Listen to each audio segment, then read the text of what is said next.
दोस्तों, कानपुर जिले के मकरनपुर गांव में रहने वाली सरोज का जीवन एक समान रूप से शुरू हुआ, लेकिन जल्द ही यह एक कठिन संघर्ष में बदल गया।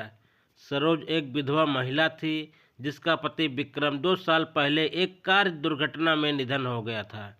विक्रम के निधन के बाद सरोज ने अपने परिवार को सहारा देने के लिए कड़ी मेहनत की और गांव के बच्चों को ट्यूशन पढ़ाना शुरू कर दिया था।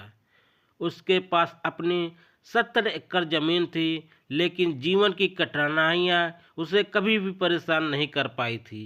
वह मेहनत करती थी, बच्चों को ट्यूशन पढ़ाती थी और अपनी कठिनाइयों से सुलझते हुए अपना जीवन जी रही थी। सरोज की एक साथ दयावती और एक देवर टिंकू भी था। टिंकू की उम्र 15 साल थी और वह 10वीं कक्षा में पढ़ाई कर रहा था। टिंकू एक नटखट और बदमाश लड़का था, जिसके कारण उसकी माँ और भाभी हमेशा परेशान रहती थी। लेकिन एक दिन टिंकू की माँ दयावती ने एक हैरान करने वाला कदम उठाया। उसने सरोज से कहा कि वह टिंकू की शादी उससे करवा दे, ताकि उसकी ज़िंदगी को संवारा जा सके। सरोज ने शुरू में इसका विरोध किया, लेकिन धीरे धीरे दयावती ने उसे इसके लिए राजी कर लिया। कुछ समय बाद सरोज और टिंकू के बीच नज़दीकियाँ बढ़ने लगी। टिंकू ने सरोज के प्रति अपने आकर्षण को जाहिर किया और धीरे धीरे उसका रिश्ता गहरा होने लगा। दोनों के बीच एक गलत संबंध शुरू हो गया, जिससे न तो सरोज समझ पाई और न ही टिंकू की माँ दयावती ने किसी संदेह के बिना देखा। लेकिन एक दिन सरोज ने महसूस किया कि कुछ गलत हो रहा है और उसने अपनी सास को इसकी जानकारी दी।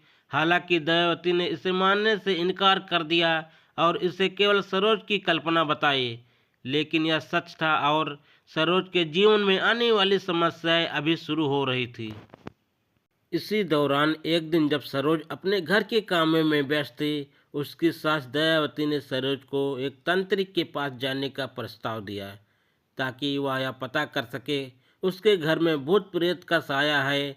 सरोज ने शुरुआत में इसे नकारा, लेकिन बाद में दयावती की बातों पर यकीन करते हुए वह तांत्रिक के पास गई। तांत्रिक ने सरोज को बताया कि उसके पति विक्रम की आत्मा उसके सपनों में आकर उसे परेशान कर रही है। दयावती ने तांत्रिक की सलाह मानी और कहा कि घर में एक पूजा करनी चाहिए, ताकि विक्रम की आत्मा को शांति मिले। पूजा के बाद सरोज को महसूस हुआ कि रात के समय वह जिस गलत काम से गुजर रही थी, वह किसी भूत के कारण नहीं, बल्कि उसके अपने परिवार के सदस्य के कारण हो रहा था।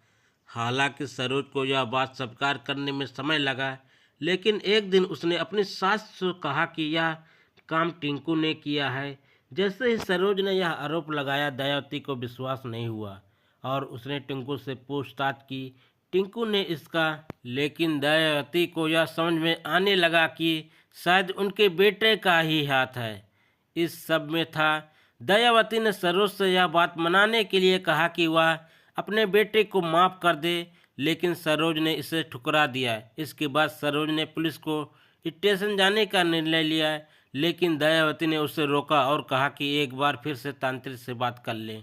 इसके बाद सरोज और दयावती फिर तांत्रिक के पास गए और तांत्रिक ने कहा कि पूजा के बाद विक्रम की आत्मा को शांति मिल जाएगी और यह गलत काम बंद हो जाएगा। लेकिन सरोज ने अब तांत्रिक के उपदेश को नकारा और फैसला किया कि वह पुलिस स्टेशन जाएगी। इसके बाद दयावती को भी यह समझ में आ गया कि सरोज को अब पुलिस के पास जाकर सही न्याय मिलेगा।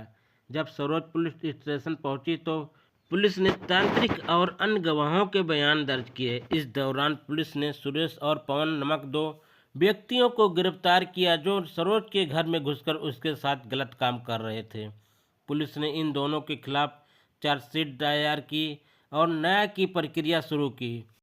इस पूरे घटनाक्रम में यह सवाल उठाया है कि कैसे एक परिवार पनपते गलत रिश्ते और अनुक्ता परिवार के हर सदस्य के जीवन प्रभावित करते हैं। क्या कोई सच्चाई होती है जो कभी सामने नहीं आ पाती है, और क्या कभी किसी को सच्चा न्याय मिल पाता है? दोस्तों, यह कहानी हमें यह सिखाती है कि जब हम अपने परिवार में अपमानजनक या अनैतिक चीज़ों को चुपचाप सहते हैं, तो न केवल हम खुद को नुकसान पहुंचाते हैं, बल्कि हमारे पास के लोगों को भी उस कृत्य का भागीदार बना लेते हैं। इस घटना से साबित कर दिया जाता है कि न्याय की प्रक्रिया में हर किसी को सच्चाई का सामना करना चाहिए और समाज को इन मुद्दों से नज़रअंदाज नहीं करना चाहिए। दोस्तों, फिर मिलते हैं किसी और वीडियो में। तब तक के लिए जय हिंद, जय भारत।